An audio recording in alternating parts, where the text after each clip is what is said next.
नमस्कार, आप देख रहे हैं एसपीएन 9 न्यूज और मैं हूं आपके साथ मनीष कुमार सैनी। यूपी की कुंडा सीट से विधायक रघुराज प्रताप सिंह उर्फ राजा भैया की पत्नी भानवी सिंह ने उनके खिलाफ दिल्ली में घरेलू हिंसा और उत्पीड़न का केस दर्ज कराया है। इसके बाद से ही मामले की चर्चा जोरों पर नजर आ रही है। दोनों के बीच तलाक का केस चल रहा है और इस बीच भानवी सिंह के आरोपों ने विवाद को और तेज कर दिया है। इस मामले में अब तक राजा भैया की ओर से कोई जवाब निकलकर सामने नहीं आया है, लेकिन उनके बेहद करीबी कुंवर अक्षय प्रताप सिंह उर्फ गोपाल जी ने सोशल मीडिया साइट एक्स पर एक लंबा पोस्ट लिखकर इसका जवाब दिया है।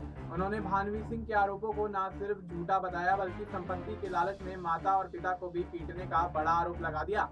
कुंवर अक्षय प्रताप सिंह ने लिखा, माननीय राजा भैया के खिलाफ भानवी सिंह की एफआईआर की खबर काफी सुर्खियों में है। हो भी क्यों ना, राजा भैया टीआरपी बढ़ाने वाला नाम जो है। बीते 4 वर्षों से तलाक का केस दिल्ली के साकेत कोर्ट में चल रहा है, जिस कोर्ट ने सभी पत्रकारों की रिपोर्टिंग पर भानवी सिंह के ही अनुरोध पर रोक लगा रखी है। मर्यादा के कारण भैया ने आज तक इस विषय पर कुछ भी नहीं कहा है और शायद कहेंगे भी नहीं, जबकि भानवी सिंह ने अब बदतमीजी की सभी हदों को पार कर दिया है। मेरे ऊपर, भैया के सहयोगियों, सेवकों के ऊपर मुकदमा दर्ज कराने से जब मन नहीं भरा तो आज भैया के ऊपर भी झूठी एफआईआर दर्ज करा दी। भैया पर उंगली उठेगी तो उनके शुभचिंतक चुप नहीं बैठेंगे, बैठना चाहिए भी नहीं। इसके आगे वे ये लिखते हुए नजर आते हैं कि अब इनका असली चरित्र आप सभी के सामने लाने का समय आ गया है। भानवी जी संपत्ति के लालच में कई बार अपने माता पिता पर हाथ उठा चुकी हैं। प्रस्तुत ऑडियो में भानवी सिंह की मां श्रीमती मंजुल सिंह अपनी पुत्री भानवी से मार खाने के बाद राजा भैया से रो रो कर अपनी आप बीती सुना रही हैं। साथ ही आपको यहाँ बताते चलें कि भानवी सिंह के घर का नाम मोनू है, जिसे आप ऑडियो में सुनेंगे।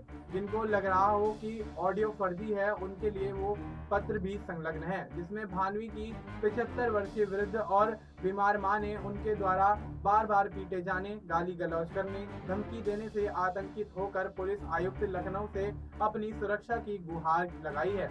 अमेठी के जामो राजघराने से ताल्लुक रखने वाले गोपाल जी ने कहा कि भैया के ऊपर झूठी एफआईआर दर्ज कराने के बाद अब संकोच लिहाज का कोई मतलब नहीं रह जाता है। इनका असली चेहरा दिखाने वाले कई प्रमाण ऑडियो वीडियो अभिलेखों के रूप में मौजूद हैं, जो समय समय पर आपके सामने लाता रहूंगा।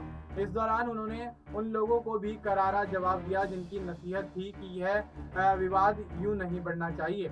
गोपाल जी ने आगे लिखा कि जो शुभचिंतक ये कह रहे हैं कि घर का मामला घर में ही निपट जाए तो अच्छा रहता, वे कृपया ध्यान दें कि घर का मामला घर के बाहर ले कौन गया। एफआईआर कोई घर की बात नहीं होती। भैया के ऊपर झूठा मामला दर्ज कराया गया है। लोगों के सामने सच्चाई आए ये आवश्यक है। अब देखा जा रहा है कि इस मामले को लेकर उत्तर प्रदेश के अंदर सियासत गर्माती हुई नजर आ रही है। राजा भैया और उनकी पत्नी भानवी के बीच यहाँ पर अब सीधे तौर पर टकराव देखा जा रहा है और देखा जा रहा है जिस तरह से भानवी यहाँ राजा भैया के खिलाफ एफआईआर दर्ज करवाती हैं, तो यहाँ पर राजा भैया के सपोर्ट में जिस तरह से उनके शुभचिंतक उतरते हुए नजर आ रहे हैं, तो अब स्थिति साफ है कि कहीं ना कहीं इस मामले में आने वाले समय में बहुत बड़ा घमासान होता हुआ नजर आ सकता है। फिलहाल आपको इस मामले को लेकर क्या कुछ कहना है, अपनी राय हमें कमेंट करके बता सकते हैं। बाकी देश और दुनिया में जुड़ी तमाम जानकारी के लिए आप देखते रहिए।